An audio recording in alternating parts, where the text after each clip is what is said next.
17절입니다. 30장 17절.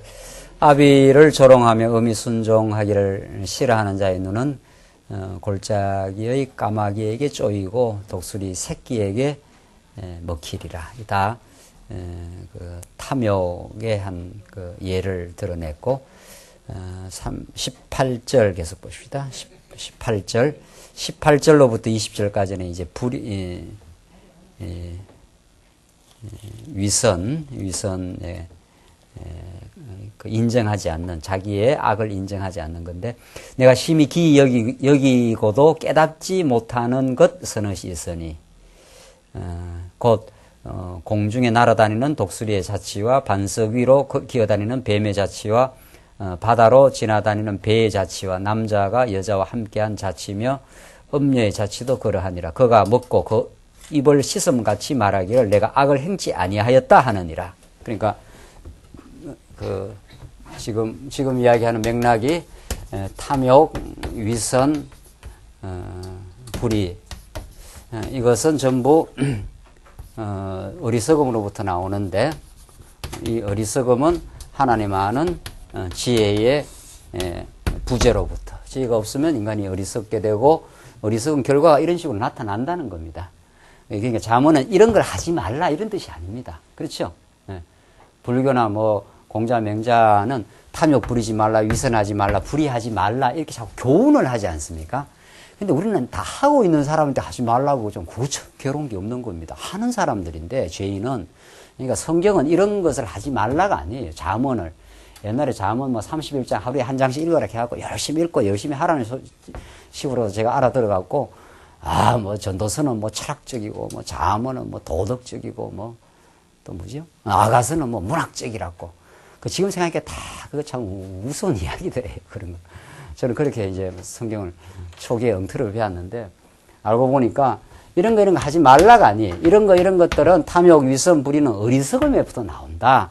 어리석음은 지혜 없음에서부터 나온다. 그래서 하나님 여호와 아는 것이 진짜 지혜임을 너희들이 알라. 이걸 지금 가르치는 것이지, 이걸 도덕적으로 하지 말라 이렇게 안 한단 말이죠.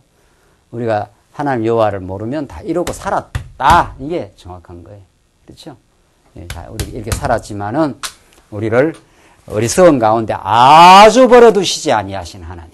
그래서 예수 그리스도, 하나님의 지혜로우신 예수 그리스도 십자가와 그의 놀라운 부활의 역사를 통해서 우리가 하나님이 영생이시고 하나님 우리 아버지이시고 우리 여호와이심을 알게 하신 것, 그의 능력과 사랑을 알게 한 것, 그게 지혜라는 거죠.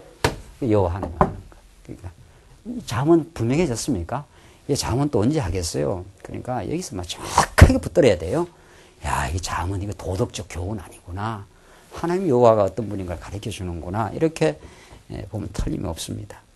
그래서 18절, 20절 읽은 거, 뭐 반석 위로 기어다니는 뱀, 바다로 지나다니는 배, 이런 것들은 이렇게 바다로 배가 지나가니까 이렇게 지나가 버리면 이렇게 표시가 나지 않는다 이 말입니다. 그래서 죄를 범하고 안 했다, 이런 거라는 거죠. 하나님은 다 아시죠. 하나님은 다 아는데 자기가 하나님처럼 되고자 하는 인간의 욕망 때문에 자꾸 위선도 하고 탐욕도 부리고 자기가 악을 행해놓고도 썩 안 한 것처럼 한다, 이런 뜻입니다. 이 인간의 본성입니다. 세 번째, 21절, 세상을 진동시키며 세상으로 견딜 수 없게 하는 것 서너시 있나니 곧 종이 임금된 것과 미련한 자가 배부른 것과, 재미나네요. 이거 세상을 진동시키며 세상으로 견딜 수 없게 하는 것, 세상을 자꾸 진동하는 건 불안케 하는 겁니다. 불안케 하는 것은 종이 임금된 것이죠. 임금이 되어야 세상이 어떻게 되는 겁니까? 안정이 되죠. 그렇죠. 원래는 종인데 종이 임금이 되려고 하고 그렇게 또 되면은 세상이 어떻게 되는 겁니까? 불안정해지죠. 그렇죠. 지금 김정은 체제가 어떻게 보입니까? 불안해 보이지 않습니까? 왜? 한 나라의 대통령, 한 나라의 어떤 주권자가 되는 건 상당한 경륜과 지식과 이런 것들이 다 필요한 건데, 27살밖에 안 되는 새파란 청년이 이게 이제 앞으로 북한 체제를 이끌어가는 최고 지도자가 된다 하는 거는 굉장히 불안해 보이죠, 우리가. 언제 이제 무너지죠, 언젠가는. 예. 그런 겁니다, 이제 그런 거예요. 예. 김정은 체제가 불안한 것보다도 훨씬 우리가 주인 노릇하는 건 엄청 불안한 체제입니다. 인간이 이거 주인 노릇하는데 거기에서 모든 인간의 불안함과 두려움이 나옵니다. 인간이 그 불안함과 두려움은 자기가 주인 노릇하는 데서부터 나옵니다. 우리가 여호와 하나님의 주권성을 깨닫고 이 지금 잠언이 주권성 아닙니까? 여호와 하나님의 특별히 주권성을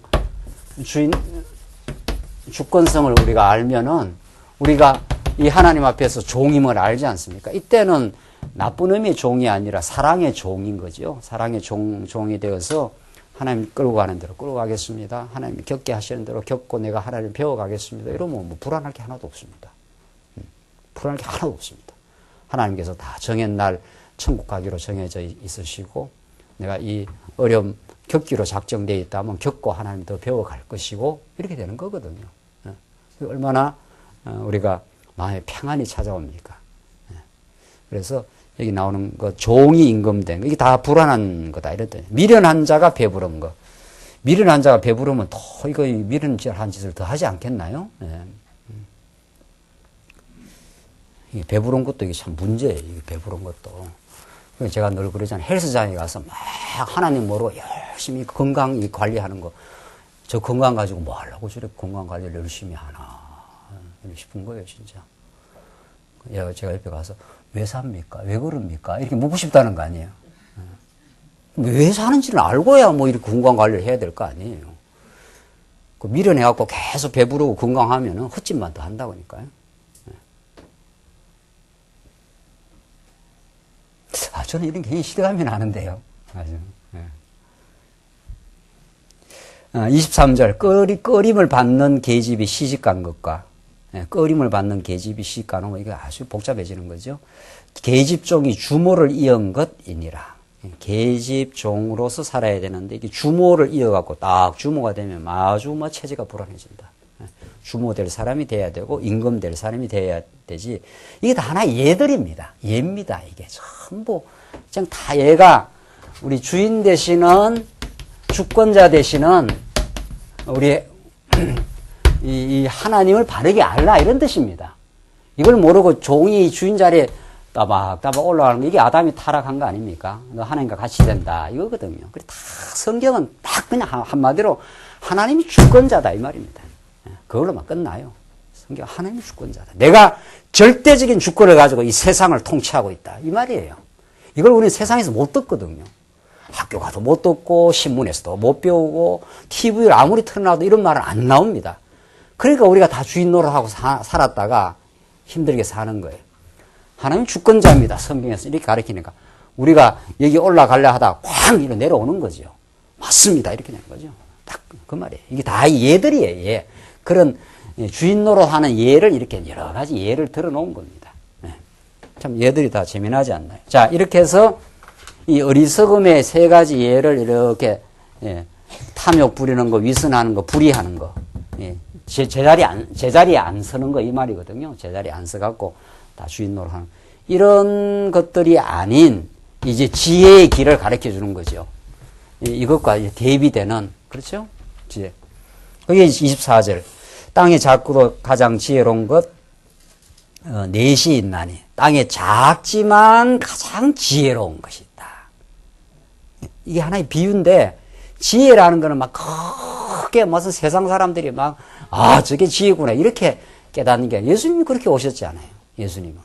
예수님은 볼품없이 오셔서 양뜰 깎는 자처럼 그렇게 순한 양처럼 볼품없이 그렇게 이 땅에 찾아오셔서 당신이 행하시다가 십자가에 죽으시는 거거든요.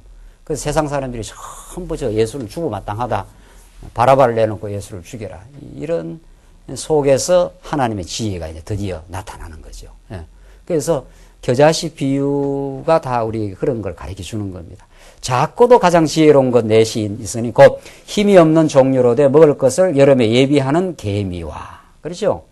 개미란 이 다 비유인데 개미는 뭐 밟아버리면 아무것도 아닌 힘이 없지만 먹을 것을 여름에 잘 예비한다.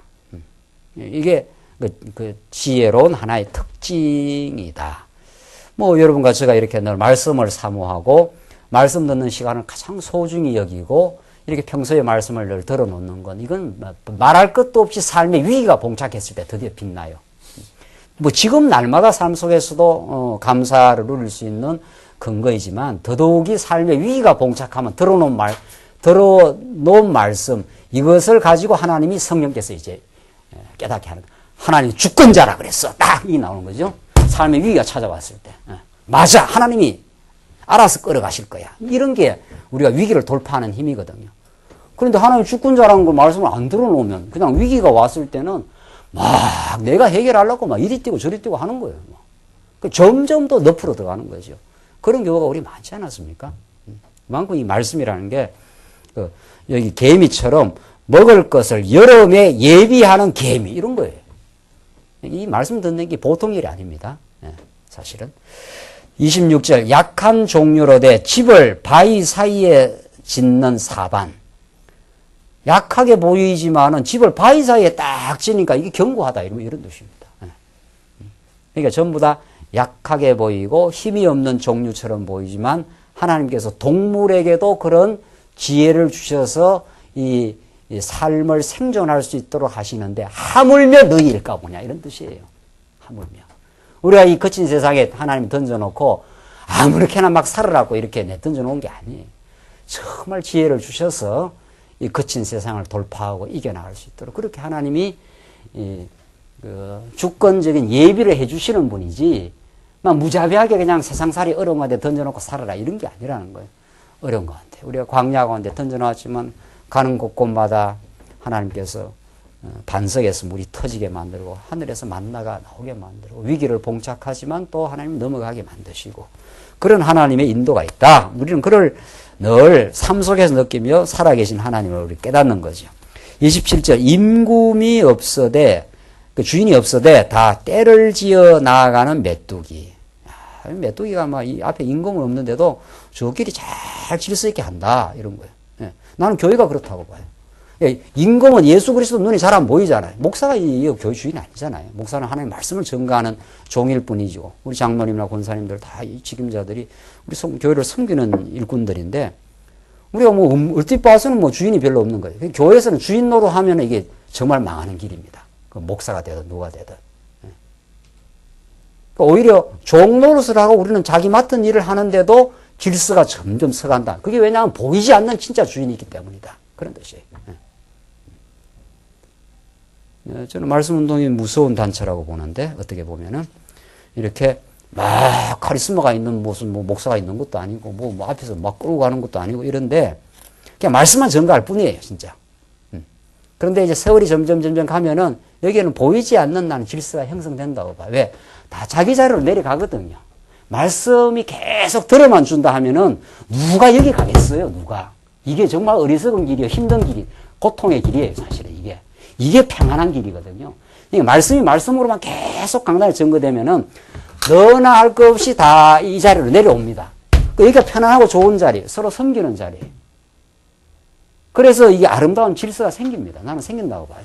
지금 약간 뭐 이렇게 이 땅에 완벽한 건 없어요. 우리 다 성장하는 과정이기 때문에 과정에 이런 어려움도 있고 교회 저런 어려움도 있고 약간의 뭐 갈등도 있고 뭐 이래 하지만은 그게 말씀만 계속 순수하게 전달되고 성도님들이 가감없이 들어만 주면은 난 질서가 쓴다고 봐요. 이 성경이 가르치는 바예요. 그래서 저는 목회가 그렇게 어렵진 않아요.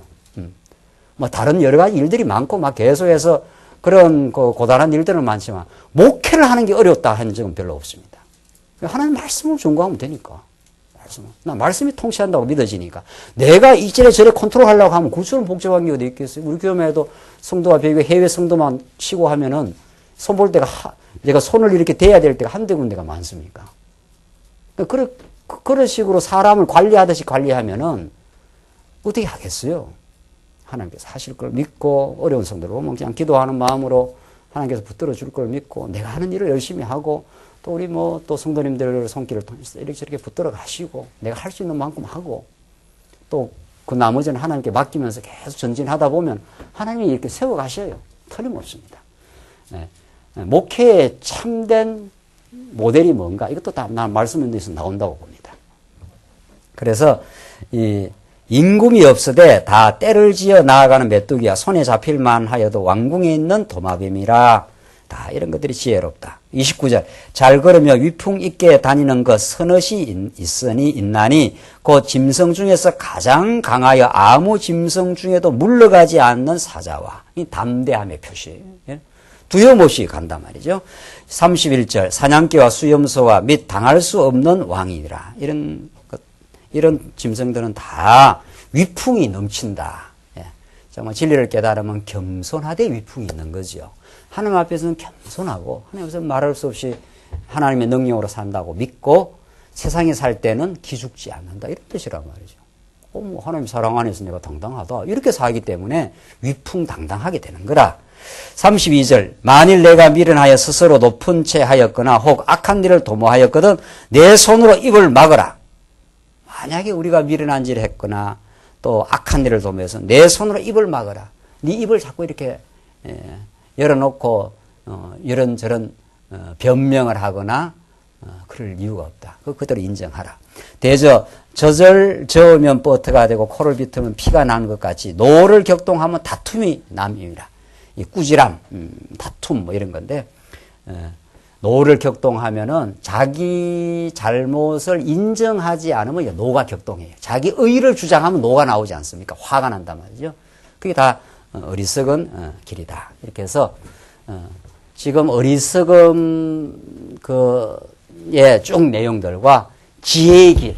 그래서 위풍이 당당한 하나님이 지혜를 얻게 되면은 우리가 올라갈 자리에 올라가는 게 아니라 제 자리에 내려간다. 그렇죠? 그러니까 여러분들 이 말씀 이렇게 들으시면서 오늘 듣고 말씀이 좋다 이렇게 마시고 집에 가셔가지고 혹은 늘 오늘 들은 말씀들을 이렇게 묵상하는 그 훈련이 참 필요합니다. 일종의 그 훈련이라면 훈련이에요. 왜냐하면 집에 가서 다시 한번 보시란 말이에요, 말씀을. 이렇게 말씀을 쫙 들어 나갈 때는 원리를 제가 막 빼나가기 때문에 쫙 그냥 나가요. 그냥, 내가 정말 어떤 탐욕이 있었나? 어떤 내가 위선을 부렸었나? 어떤 불의한이 있었나? 참 내가 과거에 얼마나 어리석었나? 하나님의 지혜가 없어서 그랬었구나. 진짜 하나님 여호와를 아는 게 얼마나 지혜로운 건가? 이렇게 말씀을 다시 이렇게 되새김질하는 게 참 중요합니다. 말씀 운동 지금까지 워낙 큰 토대의 진리를 새롭게 하나님께서 드러내가지고 막 전진해왔지 않습니까? 그렇죠? 이 전진해온 말씀을 듣는 게 중요하고 뭘 알아야 우리가 묵상을 하지요. 하나님 말씀의 종교이기 때문에 말씀을 알아야 말씀에 의해서 기도, 이 묵상이 나옵니다. 이렇게 자꾸. 그래야 우리 찬송이 나올 거 아니에요? 그러니까 말씀이 근본이고 이건 기도와 찬양은 따라 나오는 거예요. 그래서 말씀에 대한 바른 이렇게 오늘 말씀을 쭉 들으면은 아굴의 기도가 진짜 우리의 기도구나. 하나님 내가 허탄과 거짓을 멀리하옵시고 정말 하나님 이름을 늘 기억하게. 내가 얼마나 하나님의 말씀보다는 내 세속적 가치를 추구해 왔습니까? 이런 것들을 말씀에 비추어서 자기를 이렇게 비추어 보는 시간. 그게 이제 되새김질하는 시간이에요, 말씀을. 자기가 먹는 시간이에요, 진짜. 그렇죠? 물론 강론 시간에도 이런 게 듣고 먹기도 하지만 강론 시간은 쭉쭉 나가기 때문에 그렇죠?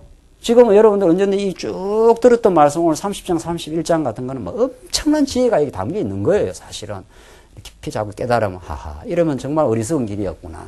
하나님께서 우리를 여호와 하나님의 주권성을 깨달으면 이 지혜로운 길을 가는구나. 이런 것들을 말씀을 통해서 자꾸 이렇게 자기한테 적용을 해봐야 돼요. 네. 우리 옛날에 그런 말이 있잖아요. 이 말씀은 꼭 김집사로 들었으면 좋겠다. 그런 사람들이 이제 꼭 이제 쓰러지거나 어려움을 겪는 사람들. 자기가 들어야지 누가 김집사가 들어요. 이 말씀은 다 우리가 듣는 거예요. 목사도 전하면서 자기가 듣는 거예요. 목사도 하나님의 말씀을 듣는 사람이지 가르치는 거는 성령이 가르쳐요. 우리의 원 스승은 성령이시라고요. 그러나요? 안 그러나요? 그래요. 목사도 자기가 전하면서 자기가 이렇게 배우는 거. 아이쿠, 내가 이거 위선 부리는구나. 내가 탐욕도 부리는구나. 그게 진날의 어리석음이었구나. 그래서 참 나는 예수가 너무 좋구나. 예수님이 아니면 내가 탐욕에서 어떻게 벗어나나요? 그런 걸 깨달으면 그게 여러분의 양식이 되는 겁니다. 하루 먹는 양식이 되는 거예요, 이게. 주일날 먹고 월화 살고 수요일날 먹고 목금토까지 살고 이러면 되는 거예요. 그런 걸 깨닫고 가족들하고 나누십시오. 혼자만 듣고 그래 마냐 말이죠. 어디 말씀 듣고 혼자만 듣고 살아라는 성경 말씀이 있나요? 증거하라는 거예요. 그래서 가족들하고 이렇게 나누십시오. 참 내가 이 말씀 깨달으니까 참 내가 참 탐욕이 많았네요. 뭐 이렇게 부부간에 하든지 자녀들을 붙들고 하든지 말이죠. 내가 애야 내가 내한테 막 필요 이상으로 내가 탐욕 부려서 너무 너를 괴롭게 해서 미안하다. 내가 성경 말씀 배워보니까 내가 너를 사랑한 게 아니고 내가 공부를 통해서 내 못 이룬 탐욕을 내가 너한테 실현하려고 내가 너를 많이 괴롭혔단다. 이런 이야기. 이래야 여러분들이 성장하는 겁니다. 그렇죠? 그런 것들 한두 가지입니까, 뭐. 그런 거 하는 시간이 너무 좋은 시간이 되는 거예요. 그럼 가족들이 막 분위기가 살아날 겁니다. 아버지, 엄마가 딱딱 그런 거 인정하고 들어가 보십시오. 아이들이 막. 우리 아버지가 이렇게 변했단 말이죠. 엄마가 왜 이러냐. 그게 뭐 엄청나게 아이를 변화시키는 거예요. 인간이 하나님 앞에 죄를 인정하는 것 이상 사람을 변화시키는 길이 없다는 거예요. 그러니까 남 변화시키지 말고 자기가 하나님 앞에 인정하고 자기가 변화를 일으키는 걸 고백하면 막 다른 그 사랑하는 관계, 우리 사랑하는 지체들에게는 엄청난 파급 효과를 주는 거 아니에요. 하하, 우리 아버지, 우리 엄마도 저렇게 예수 믿고 사는구나. 예수 안에서 기쁨을 가지고 사는구나. 이렇게 해서 막 변화가 되는 거죠. 그래서 꼭 여러분들 말씀 이제 잠은 이렇게 잠은 잘 배웠다 하면 이렇게 하고 끝나지 말고, 그렇죠? 이렇게 늘 깨닫고 여러분들 스스로가 잠언의 기쁨이 되시고 좋은 양식이 되셔서 또 성도님들 또 주변의 성도님들 주변의 가족들에게 오늘 들은 거 이렇게 하시면 되는 겁니다. 그게 이제 이렇게 우리 교회에서 오후 시간 지난번 이 말씀 깨닫고 나누는 시간 그런 시간들이에요. 그게 뭐 부끄러울 게 있습니까? 두려울 게 있습니까? 내가 이런 부분이 있었다 하면 얼마나 그게 자기한테 좋습니까? 있었다 하는 건 이미 지혜가 온 사람이에요. 묘하잖아요? 전에 생각하니까 참 부족했네요. 이 벌써 하면 이미 지혜에 충만히 온 사람이 그런 말을 한다니까요. 그게 안 오면 진짜 말 못하지요. 근데 이렇게 말씀을 배우지 않습니까? 지혜의 말씀을. 그렇죠? 그게 교회 생활이거든요. 교회 생활은 말씀을 깨닫고 말씀을 함께 나누고 그래서 서로 격려도 하고 서로 정말 붙들어주니까 막 말씀의 깨달음이 배가가 자꾸 되는 거예요. 자꾸 혼자 깨달았던 것이 나누니까 이렇게 자꾸 이렇게 서로 넘친단 말이죠. 31장 마지막 르무엘 왕 모친에 대한 경고입니다. 마지막 참 이게 31장하고 시적 표현으로 현숙한 여인이 나오면서 이게 잠언이 오늘 결론이 나게 돼 있는데 이것이 도대체 왜 잠언 31장에 이런 내용으로 잠언이 결론 지어지는가? 이건 너무 중요한 거예요. 하나님은 당신의 말씀을 기록할 때 우리가 지금 마태, 마가, 누가, 요한복음 이 4개 복음서를 순서까지도 하나님이 딱 맞춰놨다는 거죠. 순서까지도. 참 이건 정말 이런 거는 여러분들 이제 여러분이 신학을 조금 해보시면 나중에 이야 정말 막 까무라칩니다. 정말 제가 신학을 했지 않습니까? 총신에서도 하고 뭐 뉴질랜드 가서도 하고 뭐 또 돌아와서 햇불에서도 하고 마태, 마가, 누가, 요한복음의 순서까지도 하나님이 이렇게 딱 맞춰가지고 마태복음이 구약과 딱 연결고리로 해서 그렇죠? 아브라함과 다윗의 자손 예수 그리스도의 세계라 이렇게 하면서 구약 전체를 끌어당기면서 마태복음에서 딱 구약의 모든 언약의 역사를 이렇게 예수가 성취하셨다. 하나님이 살아계십니다. 이 말이거든요. 마태복음이. 그러니까 마태복음이 어디에 있어야 돼요? 앞에 있어야 되죠. 요한복음이 앞에 오면 안 된다니까요. 쫙 예수 그리스도의 지상적 사역을 설명하고 마지막에 태초에 말씀이 계시니라. 이렇게 형이상학적으로 영원한 차원으로 끌고 가는 거예요. 예수님도 이 땅에 나타나 구약의 약속대로 나타난 바다를 잔잔케 하시고 죽은 자를 살리고 한 예수가 도대체 누군 줄 아느냐. 요한복음의 드라마는 마지막에 극적으로 그가 바로 근본 하나님 로고스였다. 이런 식으로 나가는 거 아니에요. 그러니까 요한복음이 어디에 있어야 돼요?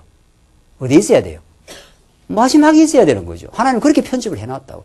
그리고 요한복음 마지막 뒷부분 가면 이제 진리의 영이 오시면 내가 너희와 함께 있는 것보다도 내가 너희와 같이 있으니까 많이 깝깝하다. 예수님이 그렇게 하셨어요. 깝깝하다는 말 무슨 말 몰라요? 내가 아무리 이야기해줘도 너희들이 알아듣는다 못 알아듣는다? 못 알아듣는다. 그러니까 또 다른 보혜사 성령 어떻게 해요? 예. 내 아들한테 말해도 너희들은 자꾸 들어먹고 잊어버리고 깃전이만 울리니까 너희 속에다가 누구를 보내주겠다. 성령을 보내주겠다. 그러니까 요한복음이 뒤에 있어야지. 왜? 사도행전에 누가 오니까. 누가 오시니까. 성령이 오시니까. 아, 이거는 막 박사학위 논문 썼다 하면 이거는 막 박사학위가 한 수십 개가 나와요. 지금 사복음서에서. 제 눈에는 막 지금 박사학위 논문이 막 학문적으로 말하면은 수백 개가 나오게 돼 있다고요, 지금. 이렇게 돼 있는 거예요, 성경이. 성경이 이렇게 돼 있는데 이걸 그렇게 안 가르친 거죠. 그러니까 이게 하나님의 치밀하심이에요. 자, 잠언에 왜 현숙한 여인의 메시지가 잠언 마지막에 딱 그렇게 있어야 되느냐, 이거죠. 하나님은 그 있어야 될 그 필연적인 자리에 필연적인 재료를 딱 배치시키는 하나님이에요. 여러분들 요리 잘하는 사람은 어떻게 합니까? 요리 잘하는 사람은 뭐 넣고 순서가 딱 들어간 순서가 있죠. 이 요리 못하는 이게 새 신부는 덤벙덤벙 막 이게 막 뒤죽박죽이 되어서 요리가 막 형편없이 나오잖아요. 그래도 뭐 새신랑은 좋아하지만은 그러니까 요리 잘하는 사람은 벌써 이 베테랑 우리 권사님 정도를 되고 막 이게 막 요리가 막 차차차차차차 그 순서가 막 들어가야 될 자리에 그 타이밍에 그 재료가 딱 들어가지 않습니까? 하나님 기가 막힌 요리사요. 하나님의 생명의 말씀을 전가하는 분인데 이 잠언의 31장에 이게 딱 기록되었다는 거는 이게 막 기가 막힌 거예요. 이게 그냥 보십시다. 뭐 얼마나 기가 막힌지 1절로 9절 실수한 요인에 대한 경계와 바른 재판에 가르치는데 자 르무엘 왕의 그 어머니가 르무엘 왕한테 아주 안타까운 마음으로 이제 마지막 이 진리를 전가하는 겁니다. 그러니까 아들이 실수를 알고 그걸 이제 경계를 해주니까 얼마나 간절하게 하겠어요. 네 아들아, 네가 지난날에 실수를 했었지만 이제 앞으로는 이 말씀에 근거하여 진리에 근거하여 이렇게 잘 살아가라. 그러니까 그 어머니가 아들한테 해주는 말이니까 뭐 그야 뭐 가장 곡절하겠지요. 세상에 어떤 그 호소력보다도 어머니가 실수하고 이렇게 몸부림쳤던 아들한테 이게 바른 교훈을 가르칠 때 제일 눈물로 호소하거나 제일 곡절하거나 하지 않겠어요? 그래서 하나님 말씀이 그런 거예요. 하나님이 르무엘 왕의 어머니의 그 곡절한 마음을 통해서 하나님의 호소력을 우리 하고 있는 거죠. 그렇죠? 우리는 그렇게 읽히죠. 이 말씀이 장차 오실 메시아의 말씀이니까 이게 전부 메시아를 가리키는 말씀이니까 하나님이 메시아를 통해서 엘리 라막 사막다니 하면서 우리한테 막 호소하고 있는 거죠. 어찌하여 나를 버리셨나이까. 이것이 내가 너를 이렇게까지 사랑했어. 이런 그 호소를 지금 하고 있는 거죠.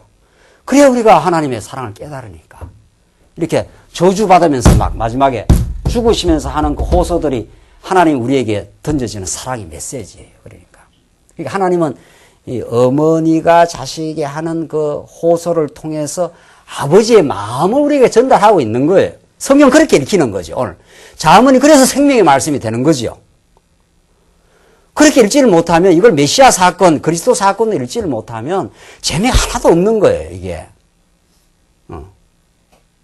재미가 없는 정도가 아니고 이게 생명의 말씀이 안 되는 거예요. 자, 2절 한번 보세요. 1절부터 르무엘 왕이 말씀한 바 그 어머니가 그를 훈계한 잠언이라. 어머니가 그를 훈계한 잠언이라. 세상에 어머니 눈물처럼 그 자녀에게 호소와 그 변화의 힘과 자녀가 아무리 범죄하고 방황해도 어머니가 간절하게 눈물로 기도하면 돌아온다는 거 아니에요, 진짜. 그 기도가. 그 기도가 역사하는 힘이 있다는 거 아니에요? 그걸 지금 하나님은 르무엘의 그 어머니의 마음을 통해서 우리 하나님 아버지의 이 곡진한 마음을 전달하고 있는 거거든요. 내 아들아 하지 않습니까? 2절에 내가 무엇을 말할꼬. 그 어머니가 뭐 지금 사랑이 절절절 끓어오르는 거죠. 뭐 지금 자녀가 실수한 자녀를 붙들고 무엇을 말할꼬. 내 태에서 난 아들아. 이거 보십시오. 이 어머니는 10달 동안을 태에서 갖고 있었으니까. 그 우리 아버지하고 다르다는 거 아니에요? 아버지도 사랑하는 거지만은 어머니가 사랑하는 거하고는 이게 벌써 어머니나 자식이 힘들면 그냥 온 이게 애간장이 다 녹는, 나는 어머니가 이래서 잘 모르겠는데, 그런 것 같아요, 아마. 예. 우리 아버지랑 참 힘들다, 어떡할까, 이렇게 염려는 하지만은, 어머니는 그런 게 아닌 거거든. 애간장이 다 막 속에서부터 뒤집어지는 거거든요. 그러니까 내 태에서 난 아들아. 이런 표현이 그런 거예요. 내가 무엇을 말할꼬, 서원대로 얻은 아들아, 내가 무엇을 말할꼬 하면서 이제 시작이 되는 거예요, 이제. 시작이 돼. 내 힘을 여자들에게는 쓰지 말며 왕들을 멸망시키는 일을 행치 말지어다. 이 포인트가 이거예요. 이게 두 가지 일이가 하나인데, 왕들을 이게 여자들에게 힘을 쓰면 왕들을 멸망시키는 일이다. 이렇게 되는 거예요. 왕들을 멸망시키지 않으려면은 여자들에게 힘을 쓰지 말라. 이건 범죄하지 말라. 이런 뜻이란 말이에요. 나 여호와 하나님을 떠나가면 솔로몬이 많이 이방 여자를 취했지 않습니까? 이방 여자를 취한 그 자체보다도 더 나쁜 악은 뭡니까? 그 여자들이 끌고 들어온 우상을 섬긴 거 아니에요. 하나님을 떠난 거거든요. 자, 포인트는 그거예요. 그러니까 지금 벌써 실수하고 범죄했던 아들에게 어머니가 그 곡절한 마음을 가지고 전달해 주는 건 여호와 하나님 잊어버리지 말라. 그 말을 하는 거예요. 그러니까 우리도 죽을 때 그 말하고 죽어야 된다는 거 아니에요, 우리도 자녀들한테. 야, 저기, 통장 어디에 돈 남겨놨다, 어쩌놨다. 그건 다 미리 해주고, 그런 거는 다 평소에 다 해주고, 마지막 죽기 전에 해야 될 일은 여호와 하나님 잊지 말라. 그분이 우리의 인생의 주권자다. 그거 유언하고 죽어야 돼요. 미리 써놔, 미리 유언장에다가. 지금. 연세 많은 권사님들 미리 써놓으시라고. 그거 나중에 아파갖고 못 유언하고 돌아가시는 수도 있어. 보니까 우리 권사님 보니까 우리 김 권사님 전에 보니까 막 그냥 너무 아프시니까 그냥 돌아가시더라고요. 암에 막 그래 걸리니까. 평소에 좀 죽음 준비도 해야 돼요. 죽음 준비도. 우리는 죽음 준비가 너무도 필요한 거예요. 예수 믿는 사람은. 뭐 두려울 것도 하나도 없고 미리 막 정신 말똥말똥할 때 막 유언장을 딱 써놔야 돼. 내 평생 살아왔는데 여호와 하나님이 내 인생을 끌어왔다. 무엇도 두려워하지 말고 하나님 믿고 살아라. 딱 그렇게 뭐 써놓던가 안 그러면 정신이 있을 때 유언을 하시던가. 그렇게 하세요? 우리 연세 드신 우리 장로님 권사님들. 그거 못하고 죽으면 그거 너무 억울하잖아요. 돌아가시면 말이죠.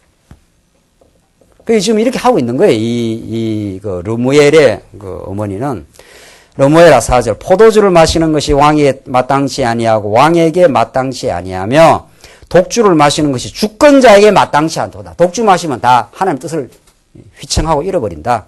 술을 마시다 법을 잊어버리고 모든 간곤한 백성에게 공의를 굽게 할까 두려우니라. 이 백성들이라는 다 간곤한데 공고하고 힘든 가운데 백성들이 사는데 주권자가 하나님을 잊어버리면은 하나님을 여호와를 잊어버리면은 그 정치를 제대로 하겠냐 이 말입니다. 그러니까 이게 그 르무엘 어머니가 그 왕한테 이런 말 하지 않겠어요?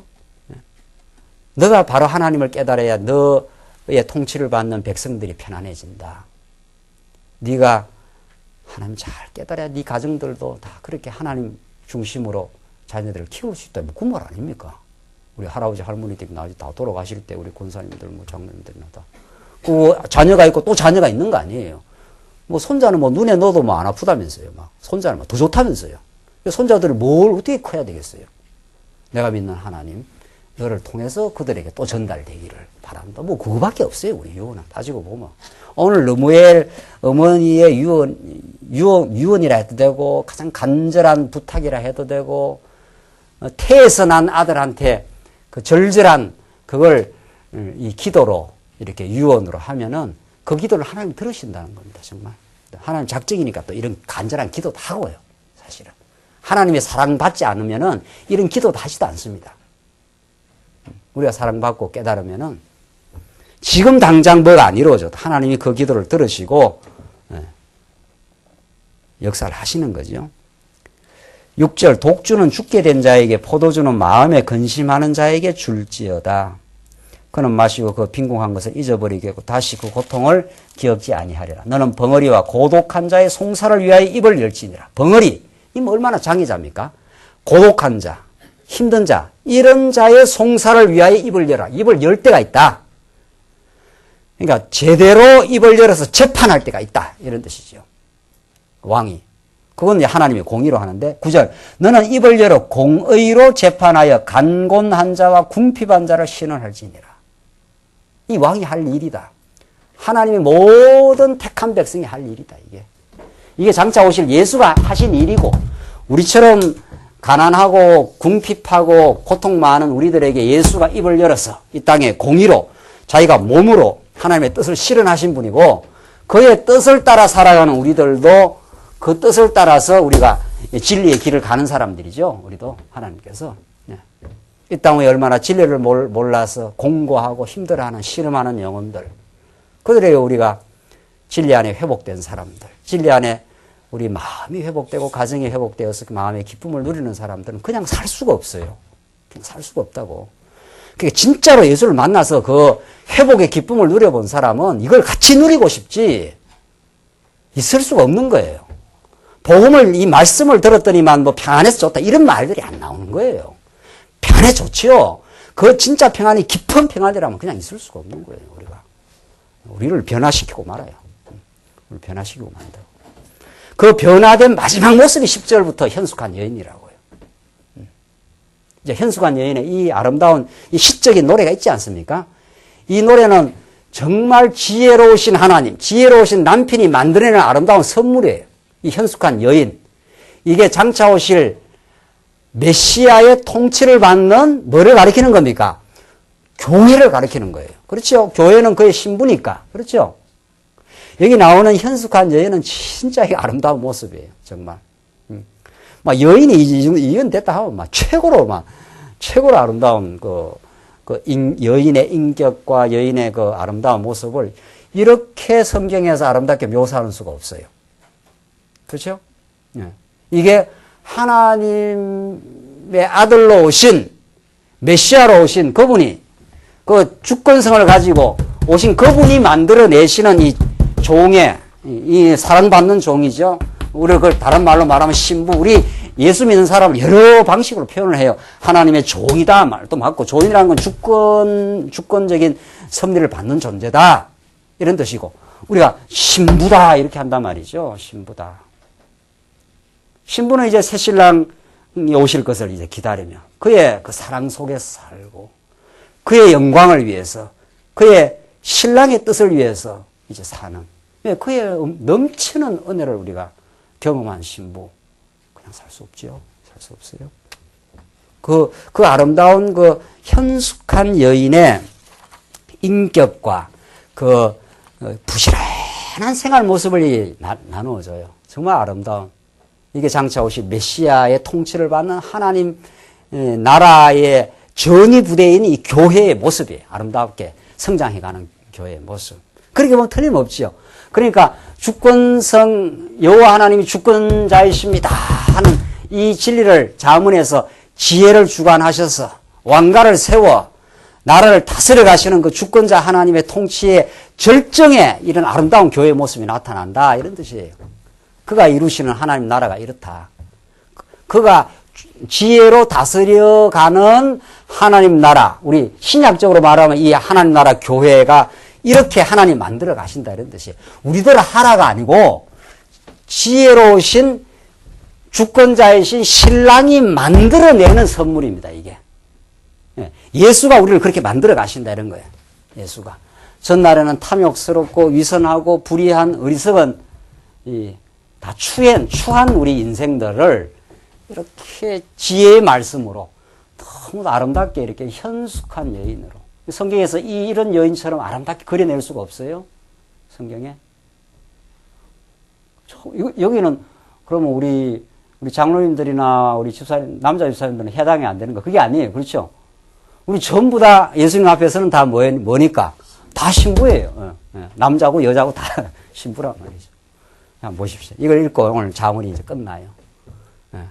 정말 하나님이 지혜를 주시면 이렇게 현숙한 여인으로 우리 아름다운 교회의 모습으로 하나님이 만들어 가시는구나. 정말 하나님 여호와십니다.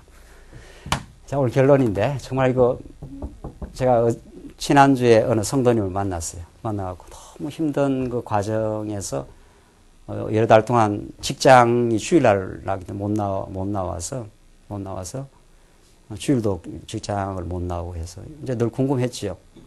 늘 이제 가끔 이렇게 연락은 되긴 했지만 여러 달 동안 어떻게 지냈는지 이번에 만났어요. 다시 이제 그래서 이야기를 들어봤어요. 아 정말 하나님이 정말 대책 없이 막 그런 삶을 가다가 하나님 보호하시고 인도하시고 정말 하나님 주권자셔서 이러이러한 직장 구해가지고 지금 열심히 직장 생활하고 말씀을 목사님을 늘 보고 있습니다 이러더라. 보고 있다는 것은 그 얼굴을 본다는 게 아니고 직접 본다는 게 아니고 인터넷으로 그 피곤한 직장 마치고도 인터넷으로 말씀 들으며 이렇게 살고 있습니다. 그 이야기 들으니까 제가 그냥 한마디 툭 그냥 나온 게 참 하나님 살아계시네요. 살아계시네요. 그러니까 우리는 염려하고 어떻게 될까 저렇게 될까 이렇게 염려했는데 하나님께서 참 직장 어려운 가운데 직장을 구하게 하고 직장만 구하게 한 게 아니고 말씀을 사모하고 말씀 안에서 살아간다는 것. 그게 하나님이 우리를 현숙한 부인으로 현숙한 여인으로 만드시는 그 실제 사건이더라고요. 오늘 이 말씀 읽고 정말 그런 우리가 느낌을 받고 우리의 정말 좋으신 신랑 예수 안에 이를 만들어 가신 아름다운 열매를 읽고 오늘 결론 지으십시다. 10절 누가 현숙한 여인을 찾아 얻겠느냐? 그 값은 어떻게 해요? 진주보다 귀하니라. 진주가 세상에서 가장 좋은 보석이라는데 그보다 더 좋다. 더 좋다. 하나님 우리를 그리스도의 인격으로 만드시는 건 너무 아름다운 것이다. 그런 자의 남편의 마음은 그를 믿나니 산업이 핍절치 아니하겠으며 그러니까 선숙한 여인이 아주 진실하게 살아가니까 뭐 남편이 막 조금 믿는다 이 말이죠. 집안이 막 딱 안정이 되는 거예요. 그러니까 12절 그런 자는 살아있는 동안에 그 남편에게 선을 행하고 악을 행치 아니하느니라. 그렇죠? 살아있는 동안에 늘 남편의 뜻을 따라가고 남편이 뭐라 그러면은 잘 이렇게 부축하고 이렇게 따라가니까 우리가 신부가 예수 그리스도의 말씀에 잘 따라가는 그런 말로 이제 성화돼서 되는 거죠. 그저 예수님의 뜻이라면 내한테는 좀 불편하고 힘들어도 이게 아버지의 뜻이라면 당신을 통해서 하나님의 영광이 이를 통해서 이루어진다면 가겠습니다. 이게 살아있는 동안에 하나님이 기뻐하시는 선을 따르는 거 아니에요? 하나님이 싫어하시는 일이라면 내한테 아무리 유익이 온다 해도 내가 거절하겠습니다. 이런 아주 고결하고 아름다운 인격으로 하나님 우리를 만드십니다. 여러분과 저는 그냥 하찮은 인생이 아닙니다. 이 땅 위에 던져진. 그냥 막 죄나 짓고 살다가 막 그냥 나중에 천국 간다 이런 게 아니고 천국 나중에 가는데 이 땅에서부터 예수 그리스도를 닮아 그렇게 하나님 만들어 가신다는 거예요. 그는 13절 양털과 삼을 구하여 부지런히 손으로 일하며 교회라는 것은 부지런한 겁니다. 자기 맡은 일에 부지런한 겁니다. 왜? 우리의 손길을 기다리는 영혼들이 너무 많아요. 너무. 여러분들 그 아우성과 신음들 말이죠. 이 진리를 몰라서. 그런데 이 말씀을 깨달은 사람은 부지런한 거예요. 막. 조급하지는 않지만은 부지런한 거예요. 세상은 열심히 있는데 이게 좀 다 조급해. 세상은. 그렇죠? 세상은 막 열심히 뛰고 저리 뛰고 난리를 하는데 마음이 좀 날카롭고 막 그냥 조급해. 우리는 말씀을 깨달으면 부지런하면서도 여유가 있어요. 이 말이 되나요? 부지런하면서도 조급하지 않는. 뭐 조급해서 어떤 일을 부지런히 하는 게 아니고 그냥 자기가 하고 있는 일, 자기가 하나님 맡겨준 이 일이 정말 내 인생을 세우는 일일 뿐만 아니라 내가 오늘 여러분들이 이렇게 말씀을 듣는 일, 이것처럼 중요한 일 없잖아요. 이렇게 부지런히 말씀 듣는 데 와서 열심히 공부하는 거, 이건 여러분의 인생이 정말 세워지는 것뿐만 아니라 여러분 주위에 여러분의 가족들, 여러분과 관계하는 사람들에게 빛이 되는 그런 그 아름다운 일이기 때문에 부지런히 말씀 배우는 거예요. 부지런히 전하고 시간만 있으면. 그러니까 예수 믿는 사람이 게으르다. 이게 있을 수가 없는 일이죠. 아니, 제대로 믿는 사람에게. 예수를 제대로 믿는데 그 사람이 뭐 게으르다 이런 말이 그게 믿음이 있으면 행위가 나오게 돼 있다고요. 부지런한 행위가. 제대로 된 믿음이 있으면. 우리 야고보서 배우지 않나요? 귀신의 믿음이나 그냥 하나님이 여호와다 하고 떨고 그냥 가만히 있지. 제대로 된 믿음이 들어가는데 어떻게 안 부지런하나요? 그렇죠? 부지런하게 되어 있습니다. 정말 신랑의 사랑을 깨닫는 신부는 부지런하게 되어 있습니다. 14절 상고의 배와 같아서 먼 데서 양식을 가져오. 먼 데서 양식을 가져온다는 거예요. 밤이 새기 전에 일어나서 그 집사람에게 식물을 나눠주며 그 여종에게 이 일을 정하여 맡기며 뭐 부지런하게 일도 맡기고 뭐 일이 돌아가려면 막 이리저리 일도 맡겨주고 한다는 거예요. 밭을 간품하여 사며 그 손으로 번 것을 가지고 포도원을 심으며 손으로 벌어갖고 또 다른 소출을 위해서 포도원을 심는다는 거예요. 계속 진리의 말씀, 생명의 말씀 역사하는 곳에서는 계속 그 생산성이 생긴다는 거죠. 그렇죠. 하나님의 말씀이 들었는데 내 주위에 아무런 생산성이 없다. 이게 가능하냐 말이죠. 여러분의 인생을 통해서 뭐 멀리는 고사하고 여러분의 가족들에게 벌써 이미 생산성이 나타난다는 거죠. 제대로 믿으면. 가족이 전에는 침울하고 갈등스럽고 하다가 한 인생이 변하고 나면 그냥 그 인생이 편안해져 즐거워지니까 그냥 가족 간에도 그죠. 이렇게 조금 전에보다 분위기가 화기애애해지고 그렇게 되지 않겠나요? 가족들을 위해서 기도하게 되고 뭐 당장 무슨 변화가 안 생겨도 그래서 가족을 긍휼히 여기게 되고 남편은 아내를 긍휼히 여기게 되고 아내는 남편을 긍휼히 여기게 되고 우리 얼마나 남성 동지들이 밖에 나와서 애 쓰고 돈 버리는 게 보통 일인가요? 오늘날 같은 시대에. 그래서 여성 동지, 남성 동지를 긍휼히 여기니까 남편이 집에 들어오면 따뜻해지고 거꾸로 말해도 마찬가지예요. 우리 여성 동지들은 뭐 쉽게 사나요? 네. 한 인생이 변하고 나면 모든 주변이 따뜻해지게 되어 있습니다. 그러니까 벌어온 것 가지고 그냥 꾹 묶어놓는 게 아니고 포도원을 심어갖고 또 소출을 만든다는 거예요. 자꾸 하나님의 30배, 60배, 100배 이런 아름다운 열매들이 생긴다는 거예요. 17절 힘으로 허리를 묶으며 그 팔을 강하게 하며 자 이거 보십시오. 힘으로 허리를 묶으며 그 팔을 강하게 하니까 단단하게 그 무장이 되지요. 그렇죠? 18절 자기의 무역하는 것이 이로운 줄을 깨닫고 밤에 등불을 끄지 아니하고 이렇게 부지런합니다. 솜으로 솜뭉치를 들고 손가락으로 가락을 잡으며 저는 이런 말씀들이 우리 여러분들 살아오면서 다 이렇게 했다고 봐요. 상당히는. 네, 다. 부지런하고 뭐 세상 살 길이 있나요? 그래 다 이런 것들이 우리는 이제 신앙으로 다 성화가 되는 거죠.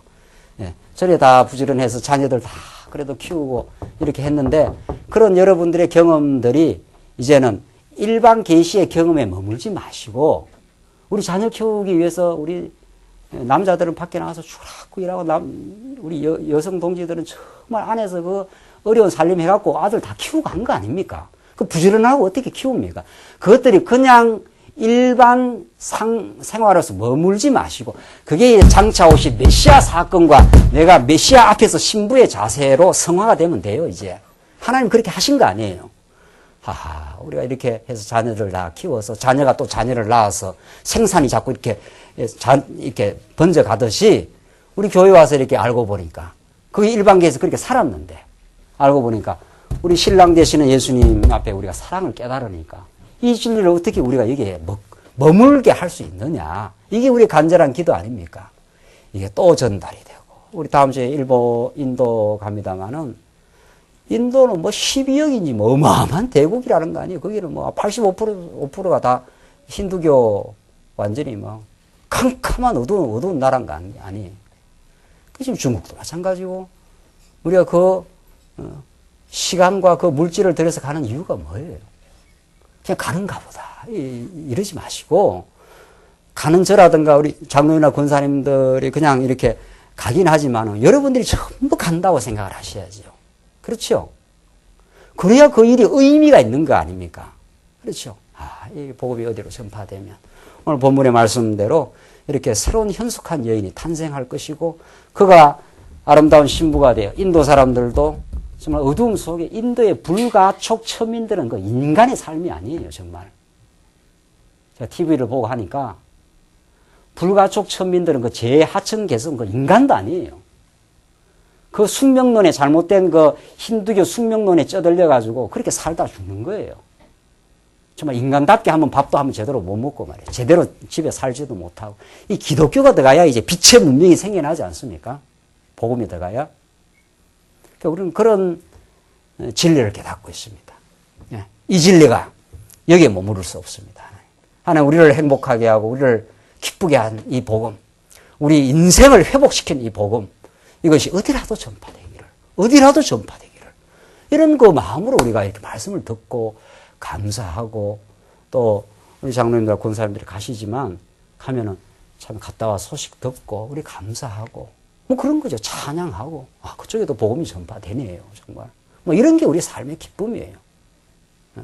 그게 남의 일이 아니에요. 그렇죠? 우리 모두의 일이에요. 모두의. 그래서 20절 보시면은, 자, 이런 그 진리를 깨달은 현숙한 부인이 어떤 아름다운 열매, 결과, 태도 이런 게 나옵니다. 20절. 그는 강곤한 자에게 손을 펴며 궁핍한 자를 위하여 어떻게 해요? 손을 내밀며. 나오죠? 그렇죠? 궁핍한 자를 위해서 손을 내밀며. 자기가 이게 그 기쁨을 누려본 사람이 어떻게 웅크리고 있겠어요? 복음을 전파하며, 복음이 전파되기를 바라며, 그렇게 수고하며, 내밀며, 그 집 사람들은 다 홍색 옷을 입었으므로 눈이 와도 그는 집 사람을 위하여 두려워하지 아니하며, 눈이 와도 추워도 상관없다는 거예요. 다 미리미리 준비가 되어 있으니까.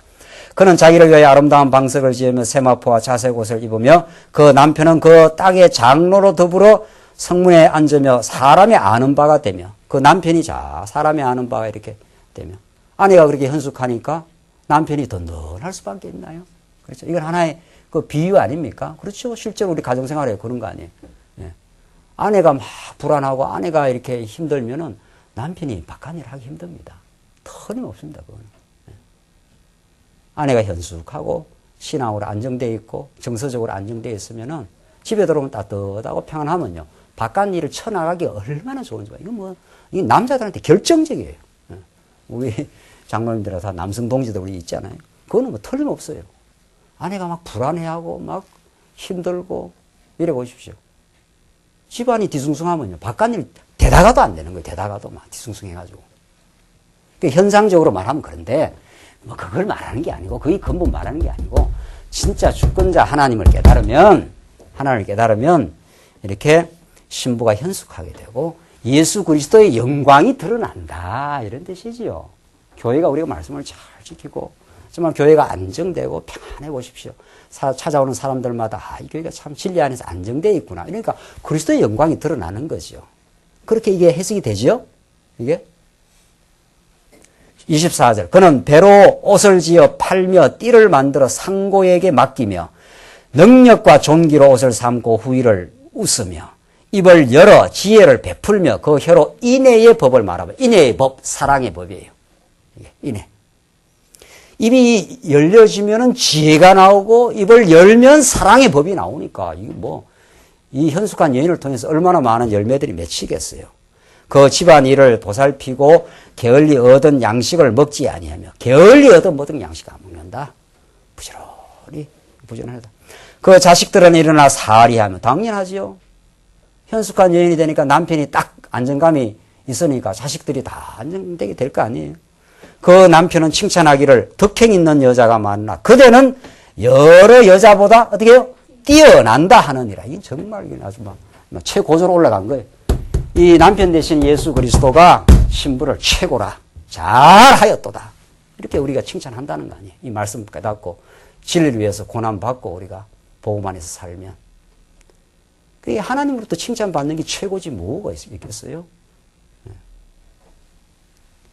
그래서 마지막 30절 고운 것도 거짓되고 아름다운 것도 헛되나 다 세상에 유혹하는 자들 그 다 아름답게 보이는 그 이방 여자들 그거 다 너를 다 유혹했지 않느냐.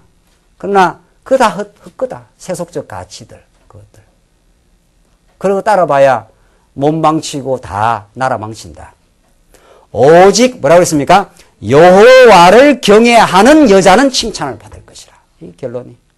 자문의 결론이. 자문은 하나님 주권자 되심을 그 주권자 여호와 하나님 경외하는 것이 최고의 그 칭찬이 있다. 예. 그의 손의 열매가 그에게로 돌아갈 것이요. 그 행한 이 일을 인하여 성문에서 어떻게 해요? 칭찬을 받을 것이라. 예.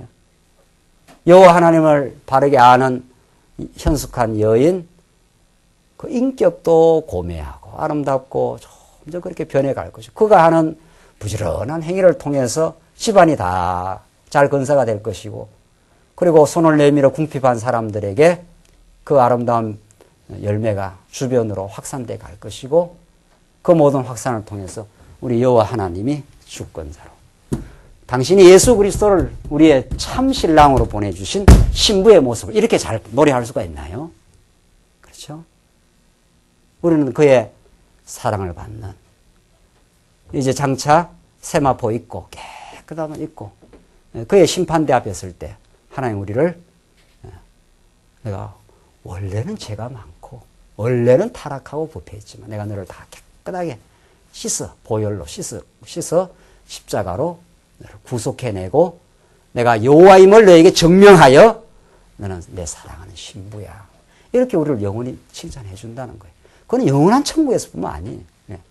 이 땅에서도 오늘 우리 현속한 여인의 이 복되고 아름다운 모습들을 하나님이 만드십니다. 우리 주권자가 다 우리 탐욕, 위선, 불의로 가득 찬 인생들을 지혜의 말씀으로 이렇게 아름답고 최고로 아름다운 신부로 이렇게 늘 만들어 가셔요. 우리의 옛날의 못난 모습 때문에 우리는 좌절할 필요가 없어요. 우리의 실수 많고 어리석었던 모습으로 우리가 죄책감을 가질 이유가 없어요. 우리 신부 대신은, 우리 주권자 대신 우리를 깨끗하게 잊어버렸어요. 우리의 과거의 죄를 다시는 기억도 안 한다. 우리를 귀한 신부로 삼아주시고 날마다 이렇게 말씀을 공급해 주십니다. 그리스도가 통치하는 영광스러운 교회가 얼마나 복된가를 이 잠언 31장은 정말 잠언 전체의 마지막 결론으로, 메시아가 통치하는 나라가, 이 계시록의 말씀이나 박물하지 않나요? 메시아가 통치하는 그 나라가 얼마나 영광스럽고 그 승리를 구가하고 한 그 영혼의 회복이 얼마나 많은 영혼들에게 빛을 전달해 줄 것인가. 사랑하는 성도님들, 여러 달 동안 우리 잠언 잘 배웠는데 여러분들의 삶이 이 잠언의 지혜의 말씀에 붙들릴 때 여러분 한 인생을 통해서 얼마나 많은 귀한 빛들과 진리들과 정말 생명이 여러분들에게 전달될 것입니다. 하나님 정말 살아계십니다. 그분은 참 주권자이십니다. 그분은 변함없이 우리를 언약대로 붙들어 가시는 우리 여호와 하나님이십니다. 그분 안에서 참된 승리가 있길 바랍니다. 기도하십시다. 자비하신 하나님 아버지, 은혜를 감사합니다. 오늘 잠언 또 여러 달 동안 우리 잠언을 상고하면서 우리를 종의 자리로 날마다 내려가게 하시고 우리가 평안과 기쁨의 자리에 있게 하신 우리 여호와 하나님 아버지 참 감사합니다. 우리 주권을, 하나님의 놀라운 주권적인 능력을 우리 그리스도를 통해서 보여주시고 우리 그리스도의 그 무한한 자비와 십자가를 통해서 드러내신 그 극진하신 사랑을 인하여 우리가 현숙한 여인으로 날마다 탈바꿈되게 하심을 감사합니다. 우리가 이제 그리스도만을 사랑하고 이제 세상을 사랑하지 않으며 이 세상에 살되 넉넉히 세상을 능히 이겨나가는 믿음의 사람 되게 하시옵소서. 예수님 이름으로 기도합니다. 아멘.